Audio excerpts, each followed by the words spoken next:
So, way back when I was a kid, I remember I was terrified of mascots. And I think a reason for that was this one hockey game I remember going to. That specific hockey game was known as Mascot Appreciation Night. I believe that's what it was called. And at the front entrance of this game were about 10 different mascots, all from like different companies, different places, teams, or whatever, just lined up there. And I was absolutely terrified. I was so scared of them. I remember they were also like interspersed during the hockey game, and I would just have one eye on the game and the other eye just like on the stands looking around to see if they were walking around or doing anything. I never really thought about why or how this fear sort of manifested itself. It was just sort of a thing. I would go out of my way to avoid mascots whenever I saw them, and I would cringe a lot whenever I saw them. Not out of a distaste, but just out of, I guess, a lack of knowing. And I never really thought about it till now, but I do think part of that reason is kind of related to why I love fursuiting as an art nowadays. See, I remember the mascots there when I was a kid, just not being very into it. I remember a lot of them were they would just kind of, smile and wave, like just smile and wave, boys, smile and wave. Kind of feels like that's all that they were doing, or it kind of felt like that's all that they were doing. It didn't really feel like they were playing, who they were dressing up as. It kind of just felt like they were not really trying to play a character and just trying to do their job, I guess you could say. And again, that's related to the reason why I love fursuiting as an art so much now. Because the thing is, you're playing a character. You essentially get to do what the people at Disneyland do when they get to dress up as Mickey and Minnie and Donald and Daisy and stuff. Those two pairings in particular have always really interested me, and I have a lot of appreciation for the people that play those characters. The thing about it is that you could very clearly tell they're playing Mickey and Minnie. Mickey and Minnie have distinct personalities, distinct ways that they move, and you can see that through their actions. And they're also a couple, so you see them interacting with each other a lot of the time. Same with Donald and Daisy. It's really funny to see Daisy get mad at Donald for things, and at the end of the day, they're still a couple. They interact with each other, and again, Donald and Daisy have their own distinct personalities, and you see that through the way that people portray these characters. It's truly awesome.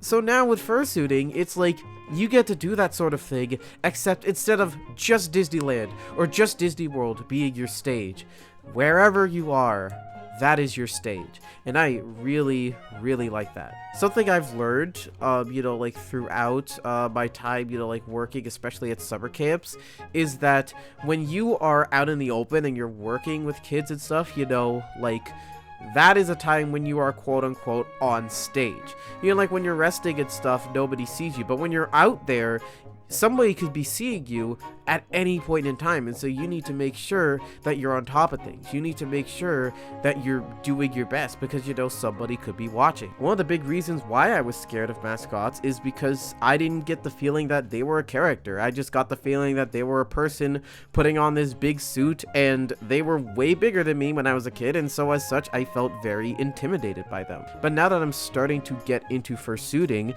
and starting to look into how the whole performance thing is, I'm starting to realize that hey, this is a performance. You're playing a character, and so you have to portray that through your actions. Even just simple actions like walking can really portray character, because certain characters will walk certain way. Certain characters will have certain quirks to them or certain personality traits to them. Me, for instance, my character is very shy, and so oftentimes I think about, when I get a suit, how am I going to walk? How am I going to portray myself? And I could just be myself in some sense, because he is my Sona, he is myself. But I also do want to have a little bit of fun with it, experiment, and see what sort of things I could do to, make myself seem a bit more shy or introverted or something like that. That doesn't mean I don't talk to people, that doesn't mean I don't, express myself, but it does mean that I try to play into what I'm doing a little bit more.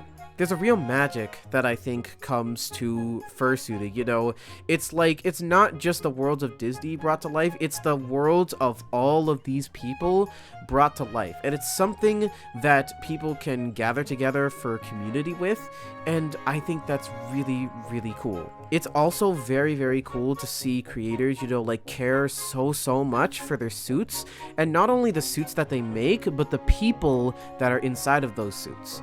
Because that really shows that makers really care about both the suits and the people inside it. And I think that is such an awesome thing to have. And, you know, like, another thing that sort of interests me in the whole fursuiting thing is, like, how do different species act? How do birds act? How do deer act? How do dogs act? How do bunnies act? How do a bunch of different things, you know, like, act? How do you portray that? I think that's very interesting. It's seeing just the creativity of people in that sense is really, really cool.